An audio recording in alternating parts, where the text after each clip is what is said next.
जादुई मोबाइल के पेड़। एक समय की बात है, एक गांव में सोहन नाम का एक किसान रहता था।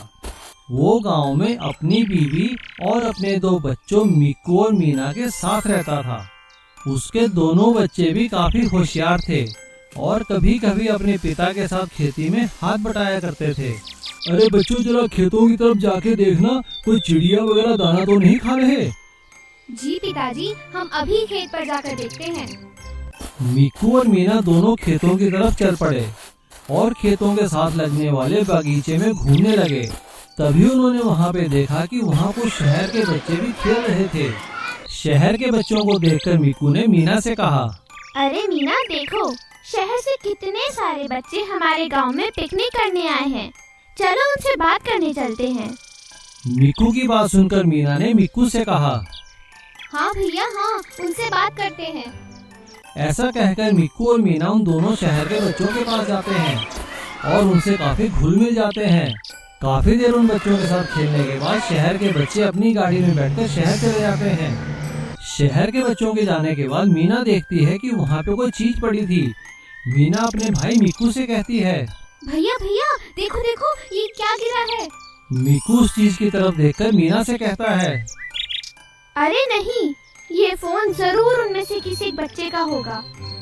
हम फिलहाल इसे अपने पास रखते हैं। जल्द ही कोई ना कोई फोन को वापस लेने जरूर आएगा, तब हम उन्हें फोन वापस दे देंगे। ऐसा कहकर मिक्कू मोबाइल फोन को अपने जेब में रख लेता है। लेकिन वो दोनों जैसे ही अपने खेतों को पार करके अपने घर पहुंचते हैं और मिक्कू जेब से मोबाइल निकालने लगता है तो वो हैरान हो जाता है कि वो मोबाइल तो उसकी जेब में था ही नहीं। वो अपनी बहन से कहता है, अरे नहीं, अब फोन कहाँ गया? मैंने जेब में ही तो रखा था। अरे मीना, लगता है वो फोन हमारे खेत में गिर गया। भैया तो चलो चलो उसको लेकर आते हैं।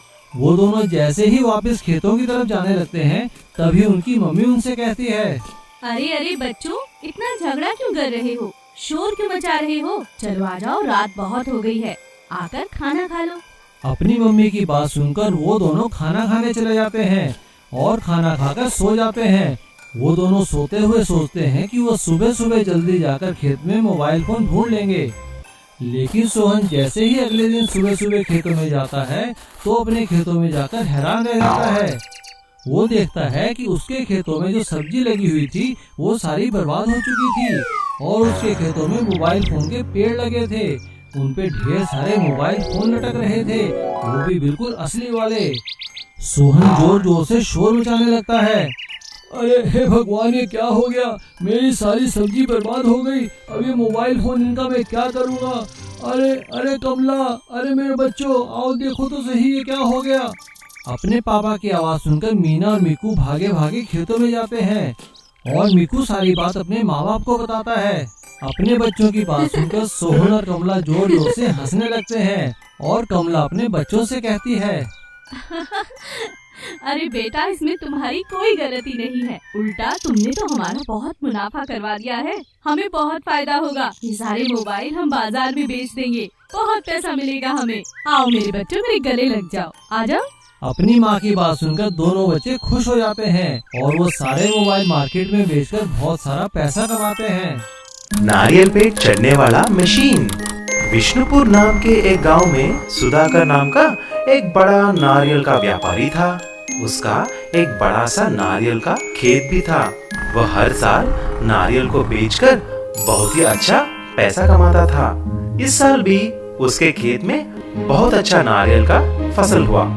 लेकिन इस साल लॉकडाउन की वजह से नारियल को नीचे लाने वाले कूली नहीं मिल रहे थे। सारे लोग उनके गांव को चले गए थे। उस गांव में सिर्फ एक ही नारियल तोड़ने वाला था जिसका नाम दीपक था। तभी सुधाकर जाकर दीपक से बात करता है। दीपक भाई, क्या तुम मेरे खेत में नारियल उतारने का काम कर सकते हो? आजकल नारियल की महंगाई बहुत बढ़ चुकी है। अरे नहीं सेठ जी, मेरा तो कल सूरज सेठ के यहाँ काम है। आप बोलो तो एक हफ्ते के बाद आपका काम करता हूँ। मैं तब तक बहुत बिजी हूँ। अरे बाप रे, एक हफ्ता? ऐसा करेंगे तो सारा नारियल खराब हो जाएंगे। देखिए सेठ जी, आप मुझे एक नारियल के लिए 10 रुपए देंगे तो मैं तैयार हूँ। मुझे मालूम है कि एक नारियल शहर में 50 रुपए में बिकती है। क्या पागल हो गए क्या? 10 रुपए? तुम बहुत लालची हो चुके हो। काम करने वाला कोई नहीं, इसीलिए तुम उसका फायदा उठा रहे हो ना। आप जो कुछ भी समझो आपकी मर्जी, नहीं तो एक काम कीजिए, आप ही चढ़कर नारियल तोड़ दो। दीपक को ऐसी बात करते हुए देख सुधाकर वहां से चला जाता है। अगले दिन सुधाकर खुद ही नारियल पे चढ़कर ऊपर तक पहुंच जाता है, लेकिन नारियल तोड़ते वक्त उसका हाथ फिसलकर वह नारियल के साथ नीचे गिर जाता है और उसके कमर में चोट लगती है। तभी शहर से एक डॉक्टर आकर चेकअप करके दवाइयाँ देती है। तभी डॉक्टर ने ऐसी बोली, सुनिए, आपको और बहादुरी करने की जरूरत नहीं है। अगर आपको नारियल तोड़ना है तो शहर में एक नया मशीन आया हुआ है, जिससे आप आसानी से पेड़ चढ़ सकते हैं और नारियल तोड़ सकते हैं। ठीक है डॉक्टर जी, ऐसा ही करूँगा। अगले ही दिन सुधाकर वह मशीन शहर से मंगवाता है। वह मशीन को गाड़ी जैसे पहिए थे और आसानी से एक आदमी बैठकर पेड़ चढ़ सकता है। ऐसा ही सुधाकर उस मशीन पे बैठकर पेड़ चढ़कर नारियल तोड़ने लगता है और आसानी से एक ट्रैक्टर लोड की नारियल तोड़ देता है। ये बात दीपक देख लेता है और ऐसा बोलता है, अरे सेठ जी, आप क्यों मेरे कमाई पे लात मार रहे हो? अगर सारे लोग इस मशीन को देखेंगे तो मुझे खाने के लिए पैसे भी नहीं मिलेंगे। मुझे उस दिन के लिए क्षमा कर लो। अब मुझे सबक मिल गया है। आप बोलो तो मैं ही इस मशीन पर चढ़कर आपको नारियल तोड़ के दूंगा। बस 1 रोज की कमाई दे देना। अब आए हो रास्ते में, अब नाटक बंद करो और सबको सस्ते में नारियल तोड़ के देना, खबरदार। तब से सुधाकर ने जैसा बोला ऐसा ही काम करने लगा। गरीब का सोने का सेब का पेड़। एक गांव में चंदू नाम का एक आदमी रहता था। वो बहुत गरीब था। वो पास के गांवों में लोगों के खेतों में काम करके अपनी रोजी रोटी कमाया करता था। सभी लोग उसे मेहनत मजदूरी दिया करते थे और खाने को खाना भी दिया करते थे। लेकिन जगन सेठ बहुत ही चालाक था। चंदू जब भी जगन सेठ के बागीचे में काम किया करता था तो जगन सेठ उसे कम पैसे दिया करता था और खाना तो दूर, उसे पानी भी पीने नहीं देता था। अरे चंदू, क्या कर रहा है वहाँ पे? काम धंधा नहीं करना है क्या तूने? बस जब देखो खाना खाता रहता है, पानी पीता रहता है। चलो चलो लगो काम पे। हाँ सेठ जी, बस जरा प्यास लग गई थी, अब अभी सारा काम खत्म कर देता हूँ। हाँ हाँ ठीक है ठीक है। एक दिन जगन सेठ जब अपने गोदाम में पौधे देख रहा था तभी उसकी नजर वहाँ पड़े सेब के सूखे पौधों पर पड़ी। अरे ना जाने ये मुंशी जी कहाँ से उठा लाए हैं पौधे, सूखे ही पड़े हैं, क्या करो इनका। तभी वहाँ पर चंदू आता है और वो जगन सेठ से कहता है, सेठ जी सारा काम खत्म हो गया है, आप मुझे मेरी मजदूरी दे दीजिए, मैं चलूँ फिर। तभी सेब के सूखे पौधों को देखकर जगन सेठ को एक आइडिया आता है और वो चंदू से कहता है, अच्छा इधर आ, एक काम कर, ये सेब के पौधे हैं, ले जा इन्हें अपने आंगन में लगा लेना। सेठ जी मैं इन पौधों का क्या करूँगा, ये तो वैसे ही सूखे हैं। ले जाने हैं तो ले जा, वरना जा यहाँ से, कुछ नहीं मिलेगा। चंदू चुपचाप वो सेब के सूखे पौधे उठाता है और अपने घर के आंगन में जाकर लगा देता है। वो उन पौधों की बड़े अच्छे से देखभाल करता है। 1 महीना बीतने के बाद चंदू के आंगन में सेब के पौधे लहलाने लगते हैं। अब उनमें फूल भी आ जाते हैं। चंदू ये देखकर बहुत खुश होता है। अरे वाह, मैं तो इन पौधों को बिल्कुल बेकार समझता था, इन पौधों में तो फूल भी आ गए हैं, अब जल्दी ही इनमें सेब लगेंगे। एक दिन सुबह जब चंदू उठकर अपने पौधों के पास जाकर देखता है तो वो हैरान हो जाता है, उसमें सुनहरे रंग के सेब लगे हुए थे। अरे वाह, ये सुनहरे रंग के सेब, ऐसे सेब तो मैंने आज तक कभी नहीं देखे। चंदू सभी सेब तोड़कर शहर की मंडी में जाता है। सेब के व्यापारी सेब देखकर बहुत खुश हो जाते हैं और वो चंदू से कहते हैं, अरे भाया कहाँ से लाए हो ये सेब तुम? ये सेब तो मिलते ही नहीं है यहाँ पर, क्या दाम लोगे इनका? सेठ जी जो देना है दे दीजिए। अब भैया मैं तो इनका 1 लाख रुपए दूंगा। क्या कहा, 1 लाख रुपया? अच्छा ठीक है, 2 लाख ले लो। चंदू हैरान हो जाता है और 2 लाख में वो सभी से व्यापारी को बेच देता है और वो पैसे लेकर घर आता है। लेकिन अगले सुबह वो देखकर फिर हैरान हो जाता है क्योंकि सुनहरे सेब फिर से पेड़ों में लगे थे। इस तरह से सुनहरे सेब बेचकर चंदू की बहुत अच्छी आमदनी होती है। चंदू की इस तरह से कमाई होते देखकर जगन सेठ अपना सिर पीट लेता है। अरे मैंने ये क्या कर दिया, मैंने तो सूखे पौधे समझकर इसे दिए थे। देखो तो ये तो मुझसे भी ज्यादा सेठ बन गया है। हे भगवान, मैंने अपना नुकसान खुद ही कर लिया। और इस तरह से उन सूखे जादुई सुनहरे सेब के पेड़ों ने चंदू की किस्मत ही पलट दी। इसीलिए कहते हैं हमें किसी भी चीज को बेकार नहीं समझना चाहिए, उसकी अच्छे से देखभाल करनी चाहिए। बकरी का पेड़। रतनपुर नाम का एक गांव में कृष्णा करके एक आदमी था। वह बहुत बड़ा बकरियों का व्यापारी था। उस गांव के सबसे ज्यादा बकरियां उसी के पास थे। इस बात का उसे बहुत गुरूर था। वह बहुत घमंडी भी था। उसको छोटे या बड़े का अंतर नहीं होता था और सबके साथ जो मन में आए बात करता था। एक बार पंचायत में गांव की समस्या बात करने के लिए कुछ बड़े इकट्ठे होते हैं। वहां पर कृष्णा आया। क्यों रे, कुछ काम धंधा नहीं है क्या? सभी बेकार लोग इकट्ठे हो गए। अपना शक्ल तो देख लो। बड़े आए गांव के समस्या दूर करने वाले, ठीक से मेहनत नहीं कर सकते। हाँ। तभी गांव का सरपंच ने बोला, हे कृष्णा, जबान संभाल के बात करना। तुमसे उम्र में और अनुभव में बड़ा हूँ, उसका भी कदर नहीं है तुम्हें? अगर पंचायत की अपमान करने लगा तो गांव से बहिष्कार कर दिया जाएगा। क्या अनुभव रे? पिछले 10 साल से गांव को तो देखो, ऐसा की वैसा पड़ा है। लेकिन मुझे देख लो, मैं इस गांव का बड़ा व्यापारी हूँ, पैसा है मेरे पास। अब से तुम पंचायत से हट जाओ, मैं संभाल लूंगा। आप सबसे छोटा हूँ लेकिन बड़े बड़े काम कर लेता हूँ। तुमको अपने बकरियां और दूध की फैक्ट्री देखकर बहुत चर्बी चढ़ गई है रे। रुक, तुमको जल्दी से सबक मिलेगा। इस तरह कृष्णा सबको नीचे दिखाता था। सबके साथ ऐसा ही बर्ताव करता था। एक बार कृष्णा अपने बकरियों के साथ जंगल में जा रहा था। तभी उसने एक बड़े पेड़ के नीचे एक स्वामी जी बैठकर तपस्या करते हुए देखा। तुरंत कृष्णा कुछ सोचे बिना बकने लगा। अरे ओ स्वामी जी, मैं जंगल में चल चल कर बहुत थक गया हूँ। अभी उठ वहाँ से, मुझे आराम करना है। लेकिन स्वामी जी उठा नहीं। ए बुढ़े, काम काज है नहीं, यहाँ कितने देर बैठकर सोता रहेगा? उठो, उठ। ऐसा बोलकर स्वामी जी को धक्का मारा। स्वामी जी तुरंत उठकर कुछ बोले बिना वहां से चले गए। तुरंत उस बड़े पेड़ से एक आवाज निकलने लगा। ए मूर्ख, जानते हो तुमने किसे धक्का दिया है? वह स्वामी जी 100 साल से तपस्या करके बहुत सारे शक्तियां पाए हुए हैं, बड़े महान हैं। यही मेरा श्राप है। जिसकी वजह से तुम्हें इतना घमंड है, वह सारे मेरे हो जाएंगे।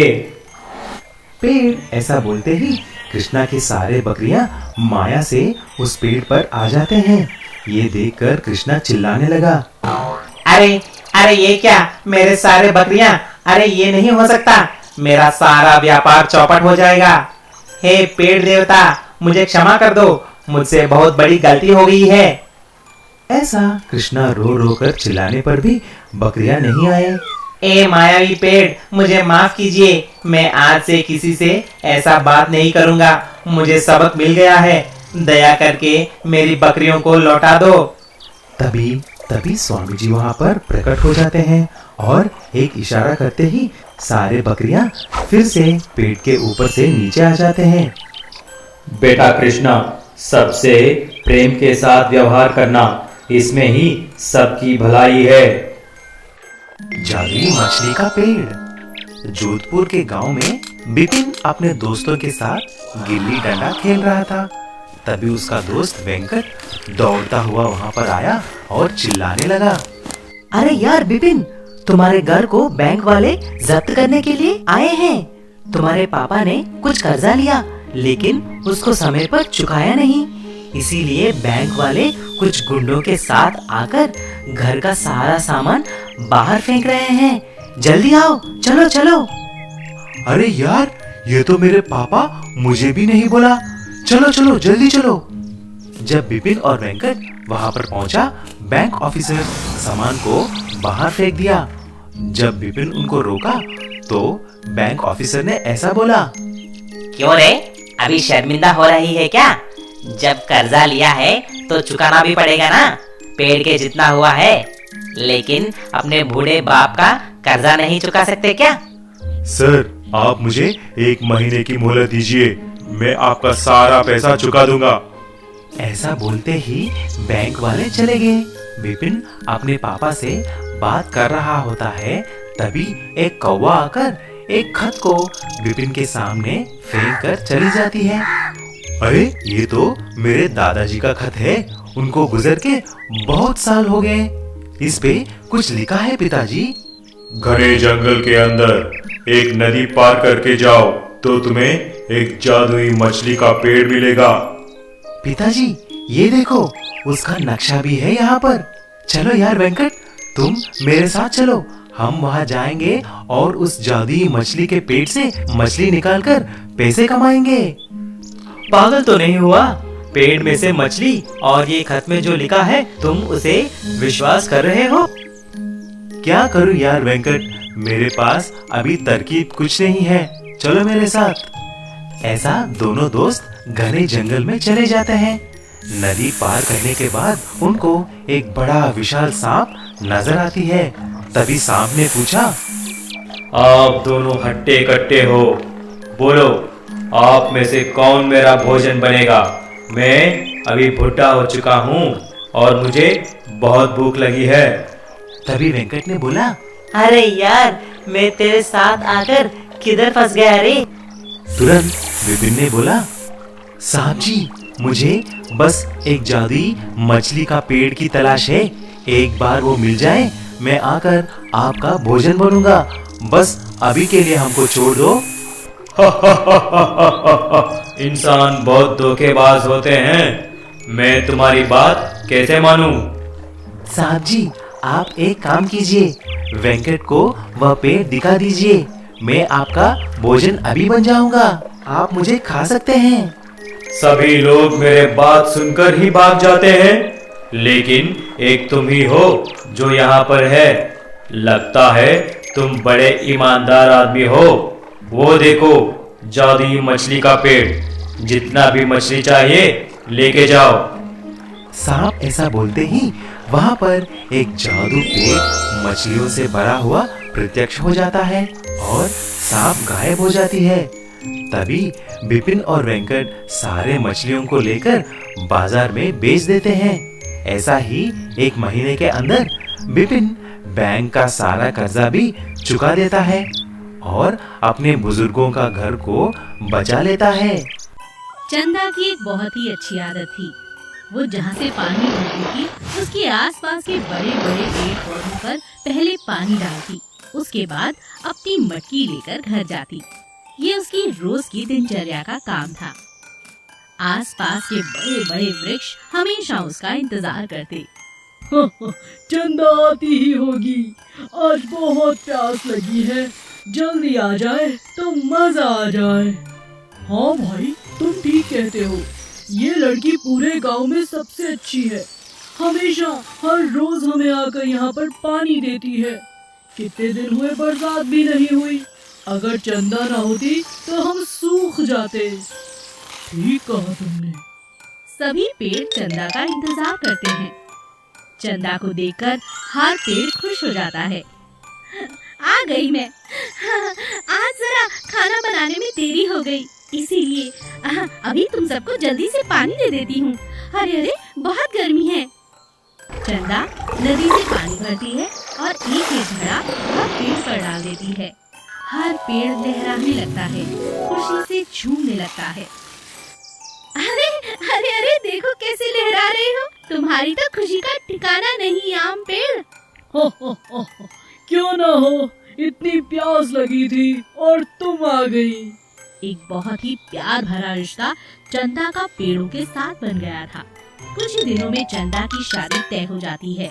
एक दिन वो आम के पेड़ के नीचे बैठकर फूट फूट कर रोने लगी। चंदा तुम रोती क्यों हो? बात क्या है? चंदा सारी बात पेड़ों को बताती है। अब वो पेड़ों की भाषा समझती थी क्योंकि वो उनसे रोज मिलती थी। मैं चली जाऊंगी। बाबूजी ने मेरे दूसरे गांव में शादी तय कर दी है। तुम सबकी बहुत याद आएगी। कौन तुम्हें पानी देगा? मुझे बहुत दुख हो रहा है और पिताजी के पास शादी के लिए पैसे भी नहीं है। वो हमारी दोनों बकरियां और गाय को बेच रहे हैं।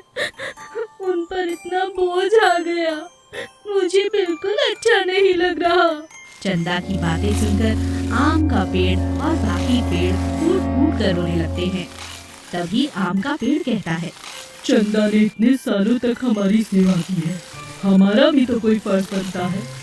भगवान ने हमें इस धरती पर भेजा है तो कोई ना कोई पानी पिला ही देगा।